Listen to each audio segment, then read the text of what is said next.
जय श्री कृष्ण, राधे राधे। आज हम सुनेंगे वैशाख मास कथा के 9वें अध्याय की कथा। बोली कृष्ण भगवान की जय हो।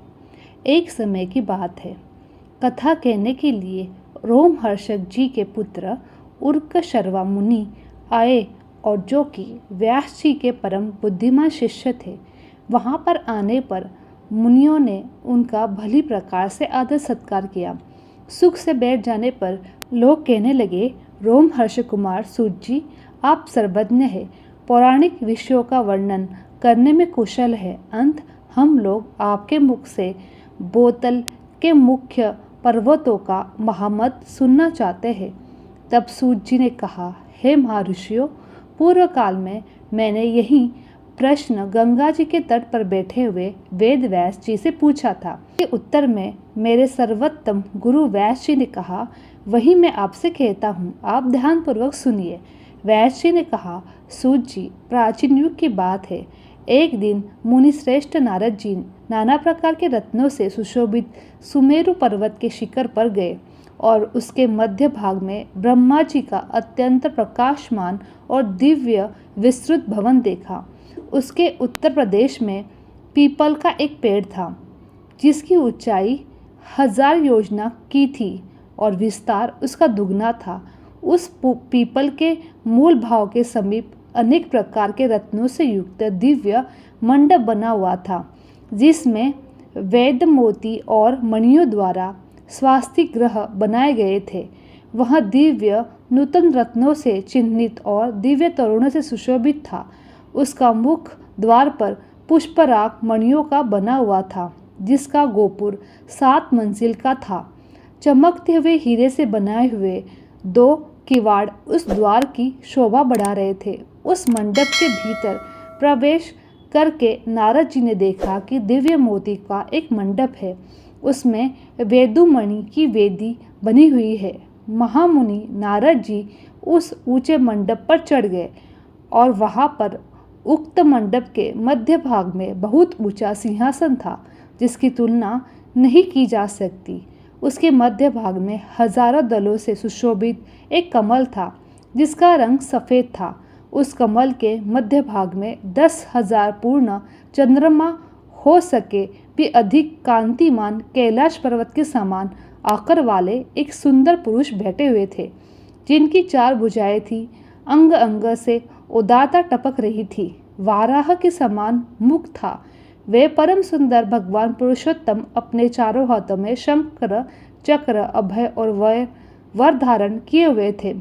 उनके कटी भाग में पीतांबर शोभा पाता था। दोनों नेत्र कमल दल के समान विशाल सौम्य मुख पूर्व चंद्रमा की शोभा को भी तिरस्कृत कर रहा था।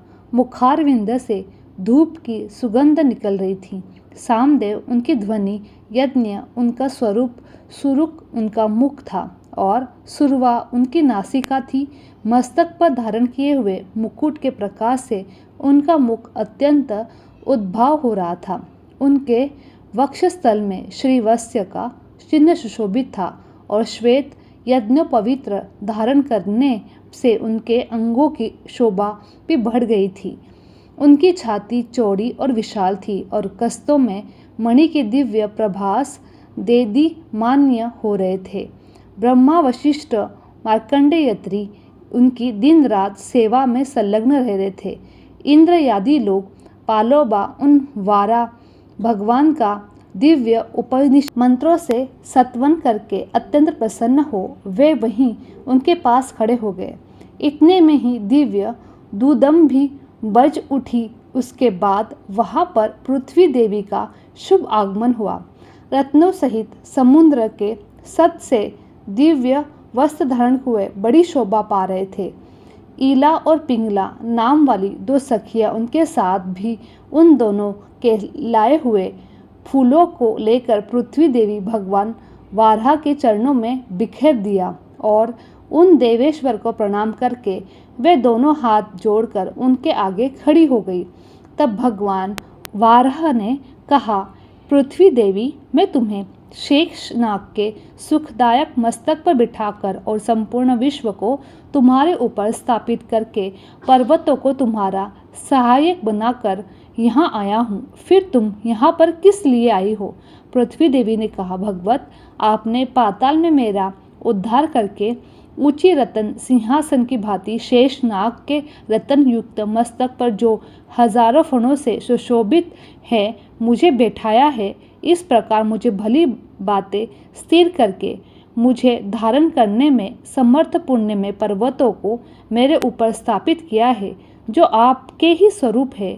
हे महापुरुषोत्तम, उन पर्वतों में से जो मेरे आधारभूत मुख्य पर्वत है, मुझे उनका परिचय दे। श्री वाराह भगवान ने कहा, सुमेरु, हिमवादीचल, मंदराचल, माधन, शालिग्राम, त्रिकुट, महेंद्रमल, सह, सिंहाचल, रेवत और मेरुपुत्र अंजन, जो बड़ा भारी स्वर्ण में पर्वत है।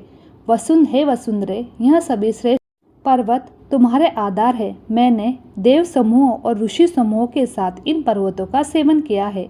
हे माधवी, इनमें से जो श्रेष्ठ पर्वत है उसका यथार्थ वर्णन करता हूँ, तुम ध्यान से सुनो।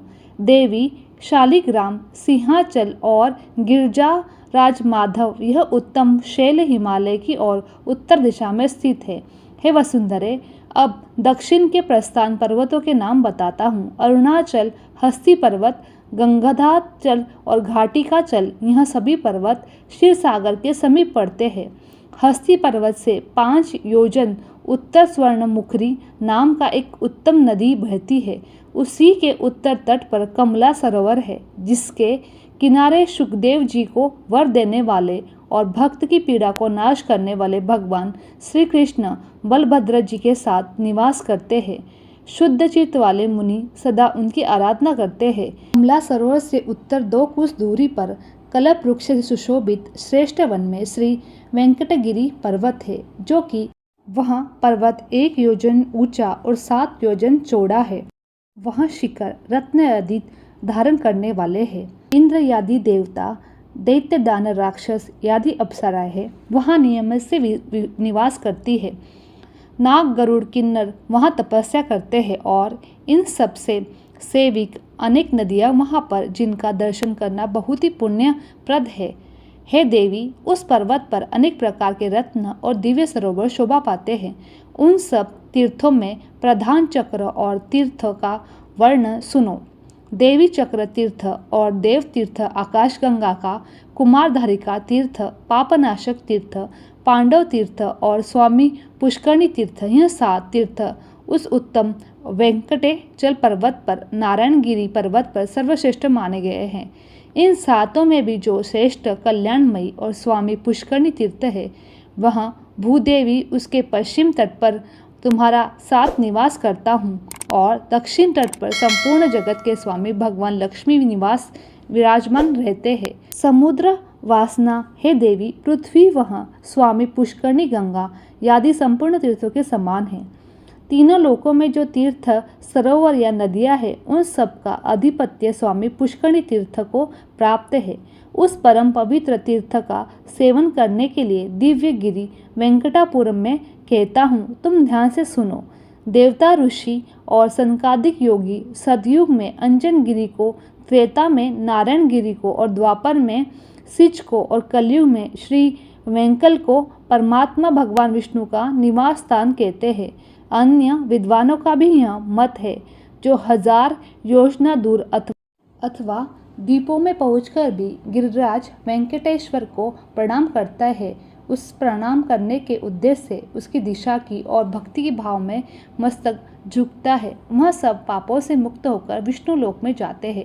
उस पर्वत पर जो 6 प्रधान तीर्थ है, उनका समय अनुसार महात्म्य बताता हूँ।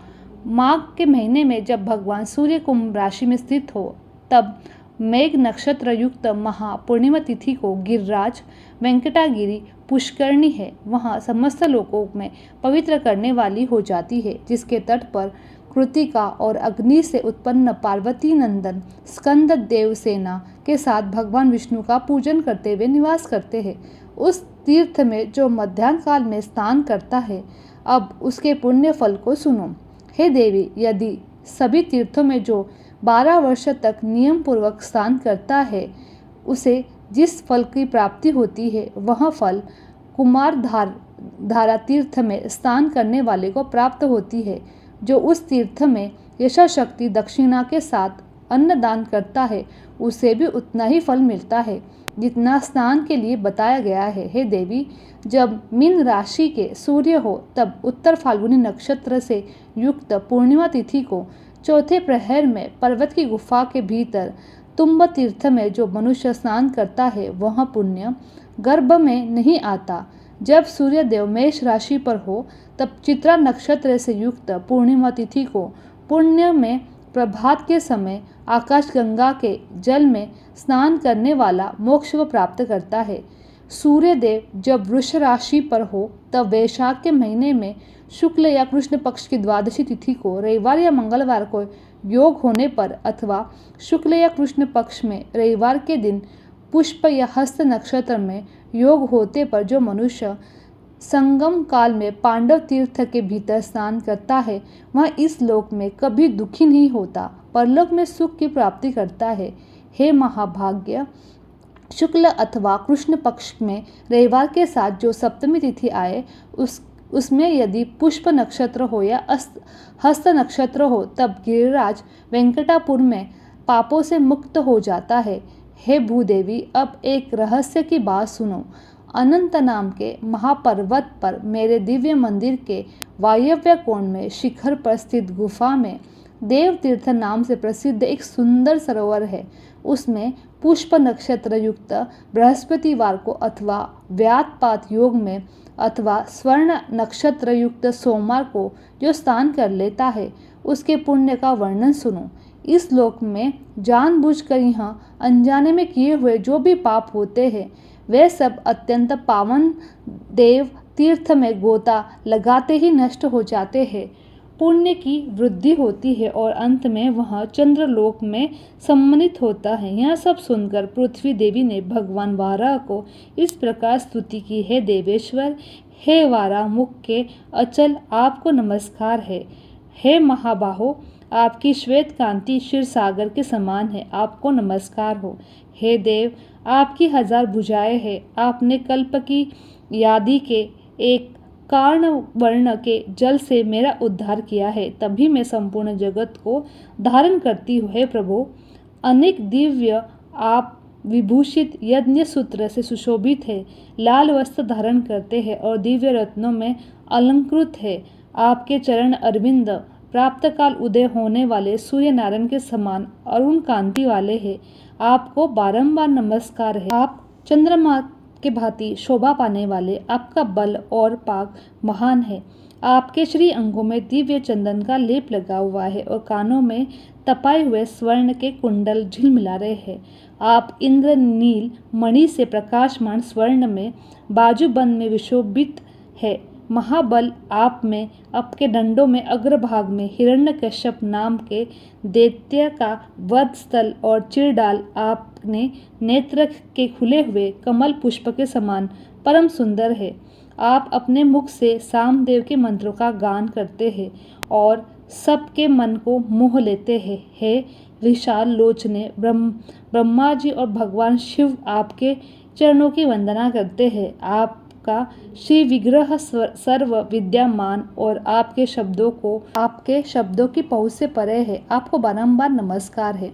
अनंत के कालों के काल आपको नमस्कार है। इस प्रकार स्तुति करके पृथ्वी देव ने भगवान शिव के चरणों में प्रणाम किया। अनंत के हे कालों के काल आपको नमस्कार है। इस प्रकार स्तुति करके पृथ्वी देवी ने भगवान के चरणों में प्रणाम किया। यह देखकर भगवान वाराह देव के नेत्र हर्ष से खिल गए। उन्होंने पृथ्वी देव को साथ लेकर गरुड़ पर वहां से वृषभचल यानी वेंकटगिरी की ओर प्रस्थान किया। नारद आदि मुनीश्वर से प्रशंसक होकर पृथ्वीपति भगवान वाराह स्वामी पुष्करणी के लोग पूजित पश्चिम तट पर निवास करते हैं। सूर्य जी और मनुष्य हम दोनों ने इस धर्म के पावन संवाद को सुनता है अथवा देवता ब्राह्मणों के आगे पढ़ता है, वह प्रतिष्ठा को प्राप्त होता है। जितने भी लोग इसे सुनते हैं उन सबको अविष्प की प्राप्ति होती है, जो कि कहते हैं कि मुनीश्वर भगवान व्यास ने यह महात्मा मुझसे कहा है। जैसा मैंने सुना था वैसा ही आप लोगों के सामने वर्णन कर दिया है।